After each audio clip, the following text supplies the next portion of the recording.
Shalom, selamat pagi Bapak Ibu Saudara yang dikasihi oleh Tuhan. Puji Tuhan, hari ini kita berjumpa kembali dalam program Renungan Keluarga Kristen. Bapak Ibu dan saudara-saudara sekalian, mari kita berdoa sebelum kita merenungkan firman-Nya. Mari kita bersatu di dalam doa. Tuhan Yesus Kristus Allah kami yang hidup, kami mengucap syukur ya Allah, pagi hari ini dalam kasih setia-Mu, kami dimampukan oleh Tuhan menikmati hari baru. Terima kasih Tuhan sudah menjaga kami. Terima kasih Tuhan sudah menolong kami. Terima kasih Tuhan sudah memberikan kesempatan untuk kami beristirahat. Terima kasih. Kami sungguh bersyukur. Kami punya Bapa yang setia, yang selalu menopang kami, pelihara kami, dan tidak pernah tinggalkan kami. Tuhan, kami mau merenungkan firman-Mu, urapi hamba-Mu bersama Bapak, Ibu, dan saudara-saudara yang ada. Tuhan Yesus tolong berkati kami semuanya ini, pikiran kami, hati kami hanya terarah kepada kuasa firman-Mu. Demi nama Tuhan Yesus Kristus Allah kami yang hidup, kami berdoa. Amin.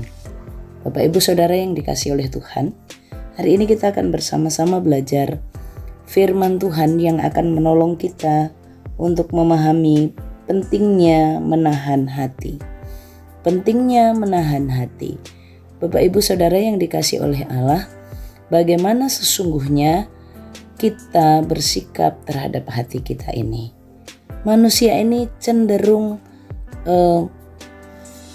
hidup atau berbuat, bertindak mengikuti apa kata hatinya. Saat hatinya marah, ya yang dia ingin lakukan ya melampiaskan kemarahannya. Saat dia tersinggung, saat dia tidak suka, saat dia jengkel, saat dia bosan, saat dia mengalami ketidakcocokan, yang ada di dalam hati itu adalah tumpukan-tumpukan kemarahan. Dan seringkali tumpukan-tumpukan itu tidak dapat ditahan sehingga meledak, gitu ya Bapak Ibu. Mari kita perhatikan dalam satu bagian firman Tuhan di Bilangan pasal 21. Bilangan pasal 21 ayat yang keempat dan ayat yang kelima, saya akan bacakan untuk kita.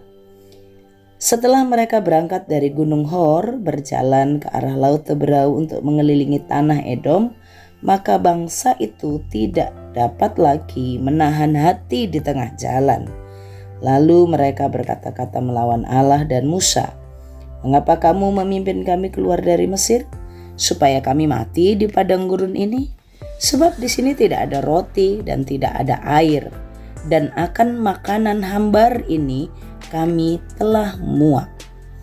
Bapak Ibu Saudara yang dikasihi oleh Tuhan, dari bagian ini merupakan satu perikop. Bapak Ibu nanti kita bisa memperhatikan, membaca sampai ayat yang ke-9 ya. Ini satu perikop tentang bagaimana Tuhan menghukum umat Israel di padang gurun dengan memberikan ular yang memagut mereka. Bapak Ibu Saudara, bagaimana firman Tuhan ini menjadi peringatan buat kita, saya dan Bapak Ibu Saudara, pentingnya menahan hati. Pentingnya menahan hati. Bangsa ini dalam satu waktu, sesungguhnya waktu dalam perikop ini mereka baru saja mengalami pertolongan Tuhan. Mereka diberikan kemenangan oleh Tuhan. Mereka ini kan bukan bangsa yang biasa berperang. Mereka adalah budak ya di Mesir, jadi mereka biasa bekerja. Mereka bukan rombongan prajurit, bukan. Tetapi bagaimana Tuhan memberikan kemenangan kepada bangsa Israel saat itu, saat melawan ya raja negeri Arad, orang Kanaan yang ada di tanah Negeb. Mereka yang berperang melawan mereka dan mengangkut beberapa tawanan dari orang Israel, dan Tuhan beri kemenangan. Baru mengalami kemenangan. Mereka saat mengalami kemenangan bukannya hati mereka semakin kuat di dalam mencintai Tuhan, tapi Alkitab menyebutkan maka bangsa itu tidak dapat lagi menahan hatinya di tengah jalan. Istilah kata tidak dapat menahan hati mereka di tengah jalan itu menunjukkan bagaimana sebenarnya emosi mereka, kantong emosi kemarahannya itu penuh gitu. Penuh, marah sekali. Kemarahan yang begitu kuat. Bapak Ibu Saudara, siapakah sebenarnya bangsa Israel itu sehingga mereka memiliki tumpukan-tumpukan kemarahan yang luar biasa kepada Allah? Emosi mereka di padang gurun. Mereka karena tidak dapat menahan hati, dikatakan maka mereka melawan Allah dan melawan Musa. Bagian ini mau mengingatkan kepada kita, Bapak Ibu Saudara. Tuhan Allah itu Allah penyelamat kita, Allah penolong kita, Allah pemelihara kita. Hati-hati Bapak Ibu Saudara terhadap situasi dan keadaan atau kondisi yang sebenarnya Bapak Ibu tidak suka. Tidak cocok dengan apa yang Bapak Ibu rindukan, tapi itu terjadi. Bagaimana kita bisa menahan hati dari kemarahan yang bisa meledak sewaktu-waktu di sepanjang perjalanan hidup kita ini? Yang harus kita lakukan adalah memiliki pengenalan yang benar akan Tuhan. Saat kita memahami, memiliki pengenalan yang dalam akan Tuhan terhadap segala sesuatu yang terjadi dalam hidup kita, kita akan mengerti bahwa Allah turut bekerja. Dalam kesulitan, dalam kesusahan, Allah selalu ada. Dalam kekurangan, dalam kelaparan, dalam tawanan musuh, dalam situasi yang mencekam sekalipun, situasi yang sangat tidak enak, kita tahu ada Tuhan bersama dengan kita dan Tuhan pasti bertindak. Maka kita akan bisa mengatasi ledakan-ledakan emosi dalam diri kita. Kita berbicara dengan Tuhan dalam doa-doa kita, menyampaikan apa yang sedang kita alami. Tuhan akan menuntun sehingga emosi kita itu, kemarahan, kejengkelan, ketidakmampuan memahami rencana itu akan terus dipimpin oleh Allah dan kita akan mengalami kelegaan. Curahkanlah isi hatimu di hadapan Tuhan, beritahu. Jangan dibiarkan terbendung dalam hati. Obrolin dengan Tuhan, keluarkan dengan Tuhan, alirkan itu. Dan kenali bahwa Allah bersama dengan kita, maka emosi-emosi negatif, kemarahan-kemarahan itu akan terkeluarkan, Bapak Ibu Saudara. Bapak Ibu Saudara yang dikasihi oleh Tuhan, kemarahan harus diatasi. Kemarahan harus ditahan. Ini berbicara tentang pengendalian diri sebenarnya. Bukan ditahan untuk tidak, ya ditahan untuk tidak dikeluarkan tapi terus dikelola. Bukan hanya ditahan saja. Menahan hati mengingatkan kepada kita dampak dari orang yang tidak sanggup membendung kemarahannya. Yang pertama tadi, kemarahan itu harus dibawa dalam pengenalan akan Tuhan sehingga bisa dicurahkan isi hatinya dan bisa menjadi lega. Waspadai, pengendalian diri ini penting, menahan hati itu perlu, mengendalikan hati itu perlu, dan berikan hati dikendalikan oleh Roh Kudus, bukan dikendalikan oleh amarah.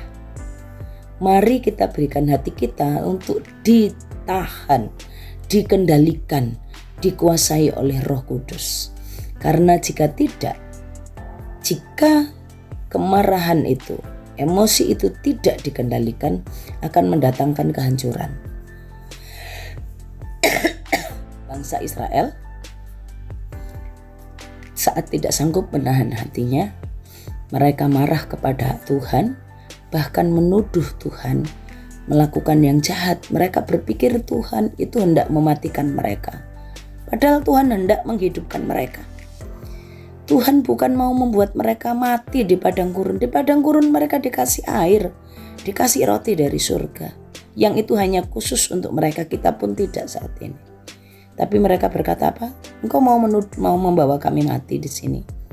Dia bukan hanya mengajak Tuhan berantem, tapi ngajak pemimpin juga berantem. Hati-hati, suami istri bisa berantem bukan karena hal apa-apa, tapi karena tidak sanggup menahan hatinya, tidak sanggup menahan emosinya, karena muak dengan situasi yang ada. Bapak Ibu, jika engkau sedang marah, jika emosimu sedang tidak baik, tetaplah berikan dirimu dikendalikan oleh Tuhan. Sehingga engkau tidak perlu mengajak anak-anakmu berantem. Sehingga engkau tidak perlu mengajak pasanganmu berantem. Ajaklah pasanganmu untuk berdoa. Datang kepada Tuhan, mengendalikan hati yang tidak sanggup menghadapi kesulitan, menghadapi tantangan. Datang kepada Allah, berseru kepada Tuhan, curahkan isi hatimu, mintalah Tuhan menahan, mengendalikan hati kita, pikiran kita, sehingga kita tetap melakukan yang benar di mata Allah. Pentingnya menahan hati, pentingnya mengendalikan diri, pentingnya menahan emosi dan membawanya di hadapan Allah, mencurahkannya di hadapan Tuhan, sehingga kita akan menjadi pemenang, tidak mengalami kehancuran dan penghukuman dari Allah. Mari kita berdoa. Bapa kami yang di sorga, terima kasih untuk firman-Mu hari ini. Engkau menolong kami untuk menahan, mengendalikan hati kami. Berkati Bapak Ibu Saudara dalam segala aktivitas sepanjang hari ini. Kami mohon pertolongan-Mu. Demi nama Tuhan Yesus, arahkan hatimu kepada Tuhan dan terimalah berkat-Nya. Tuhan memberkati engkau dan melindungi engkau. Tuhan menyinari engkau dengan wajah-Nya dan beri engkau kasih karunia. Tuhan menghadapkan wajah-Nya kepadamu dan beri engkau damai sejahtera dari sekarang sampai selama-lamanya. Amin. Shalom, Tuhan Yesus memberkati.